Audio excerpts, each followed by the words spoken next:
Is that recording? Yep. Okay. And then when you hit pause,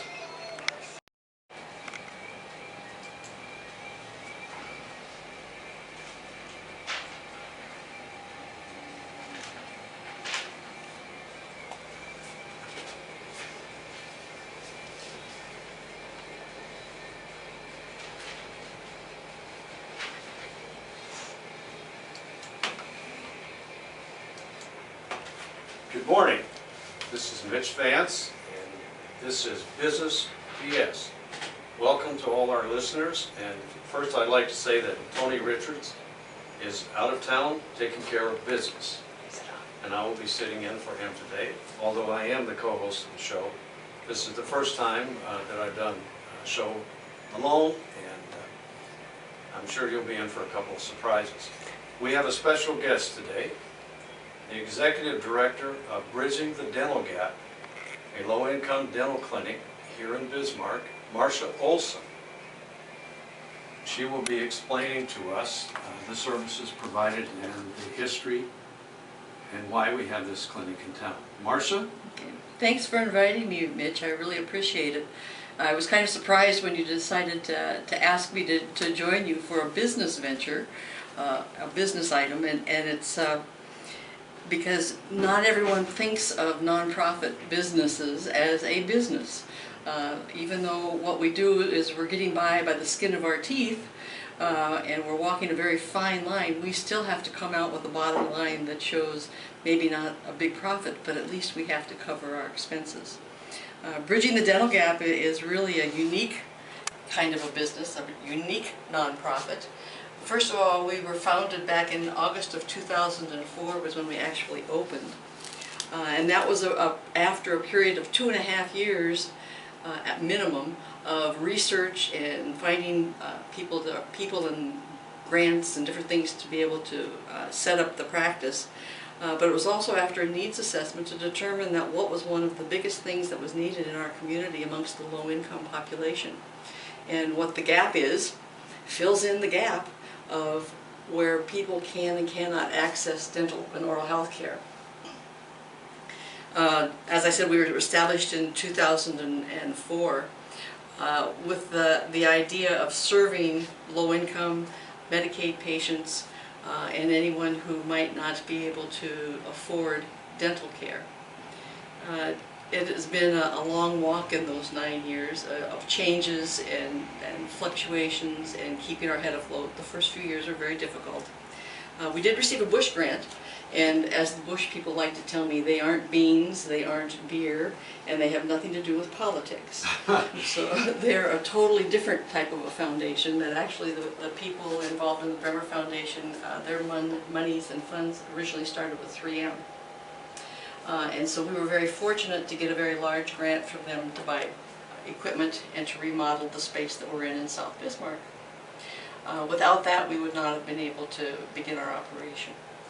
You know, Marcia, if I could interrupt you for just Sure. 1 second, could you explain just a little bit more about the gap that most people don't know that there's a dental component of Medicaid, but Medicaid patients have a particular difficulty, but there are people who don't qualify for Medicaid coverage and can't have access to dental care because they don't make enough to afford a regular dentist. Is that the case? That is truly the case. In addition to the patients who are Medicaid, and there is a dental component to Medicaid, there are individuals who have no income or low income and are not able to afford the payment to take care of all of their teeth.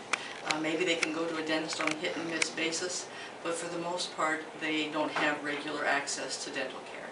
I think all of us are aware that when we walk into the dentist's office we have to pay a lot up front, and a lot of them would need to be able to qualify to do payment plans, and they don't.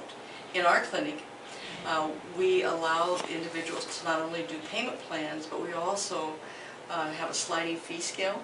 Yes. So that the individuals who come to see us based on their income may only pay a discounted portion of what the charges would be. Our fees are pretty much the same as what it would be in the regular practices. in all the other practices within the city. But the little bit of difference is that we can then fluctuate those depending on what the individual's income is, and then we could be able to cut down on some So of technically those. speaking, Marcia, it's not a free clinic, but you can provide, you do provide discounted services up to 100% discount. It is not a free clinic. There we go. That is the problem, and it's a misnomer to think about free clinics. Even so-called free clinics are not always free. There's usually a minimal payment, which, like with ours, if they qualify for what is considered 100%, they don't get 100% off. They still have to pay something, whether it's considered buy-in or whether it's considered being responsible for your own care. There's a minimum fee of $30. Well, that's good. If I can interrupt you, we're going to take a commercial break here. We're going to catch our breath and relax for a minute, and we'll be back. We're back, and I'm going to let Marcia follow up on some points we've talked about. Marcia? Okay, thanks. We were talking about free clinics, and how that's kind of a misnomer and a misconception. One of the other things that makes us unique and makes Bridging the Dental Gap different from all of the other types of clinics that are nonprofit clinics is that we actually receive no federal funding. We don't receive any monies that are just to keep us in operation. Many of the clinics, particularly like in Grand Forks and in Fargo, their dental clinics are connected with a federally funded health care clinic. We have no medical clinic that is connected to ours. We are a standalone. It makes us extremely unique. We're a one-of-a-kind dental clinic, not only in Bismarck, but in the entire region, and we are looked at to try to copy some of our business models by other locations, because it is something that is totally different. We do receive funds lately. We've been able to tap into 2 grants that are connected with the federal dollars, but those are specifically grants that are designed for us to help expand some of the services that we're offering. Are you a full-service clinic? A full-service dental clinic? Dental clinic. We yes. are a full-service dental clinic. We provide services that range anywhere from cleanings and exams to being able to do fillings, extractions, some root canals, some partials and dentures, some crowns. Now we've even expanded to be able to do some of that for any of our established patients. Is that another feature that makes you somewhat unique amongst other nonprofit dental clinics? Actually, that is true, that we are different because we do offer the crowns, the partials, the dentures, and the root canals. The other clinics, at least the ones within the state, do not offer those services, just because of the high cost that is involved with some of those. It's possible for us to do this because of some of the grants that we get, and are looking at being able to take a loss in one area to help offset, which is truly a business practice.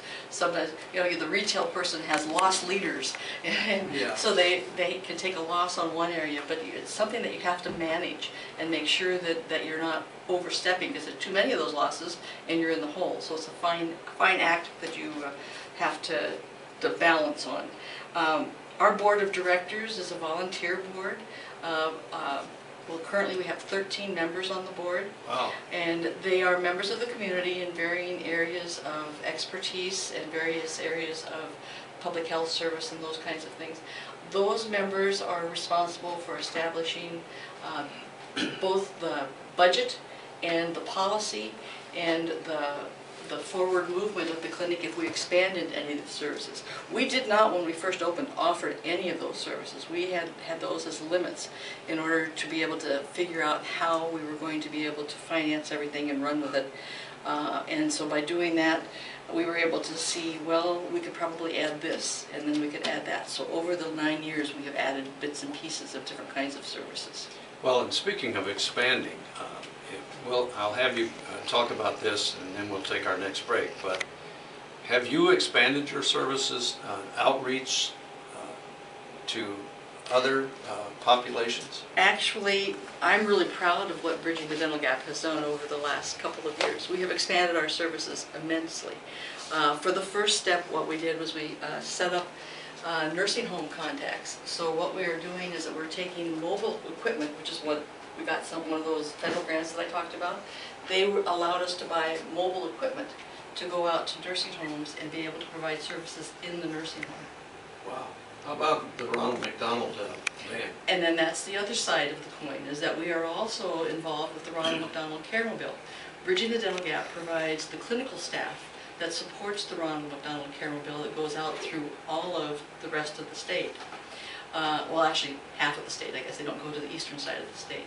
But the other thing that we're looking at doing that will be coming up next is going to be an expansion of our area. Currently, we're only servicing a 50-mile radius, and we're looking at adding an additional 25 miles. Wow. So the McDonald's Care Van, that's strictly for children? Strictly for children, 0 through 21. 0 through 21. So Yes. a child can go up to 21 now. 21 Yes. years old. Yes. Well, that's great. Well, let's take a moment and take a little break, and we'll be back shortly.